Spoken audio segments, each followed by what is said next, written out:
Hello भैया हरा सब जने का सुबह सुबह के नमस्ते। और आज हम आए रहे मंडी। देखो बांदा की मंडी कितनी मस्त है और बहुत ज़्यादा भीड़ लागत थी, समझ लो। सब्जी ले आए रहे, देखो ये हमारी जीजा रहे ठाड़ी उसकी इमारत नहीं। देखो ये मंडी है, ये पूरी मंडी है। देखो मैं रिक्शा में बैठूँ, अभी जे भी थोड़ी सी टेंट का सामान वामान लेगा है। 10-15 मिनट लागी कम से कम जाए। मैं अभी बाईपास से निकला। देखो चेकिंग वोकिंग लागो ना लागो, कल कैसे लाग रही है देखा। हमारा जीजा तम्बाकू मले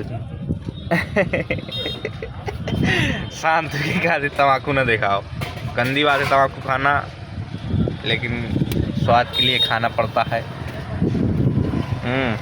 देखो मंडी बहुत मस्त है और समझ लो बहुत ज़्यादा भीड़ लग रही है। अभी सुबह सुबह 8-9 बजे तक लाग रही। जो को बांधा के मंडी आओ हो तब बताओ है, ठीक है। यह देखो ठीक है, फिर आगे जाके दिखाओ थे हम तुमको टेंट की दुकान, जहाँ जाब या ना जाब पता नहीं आए बे।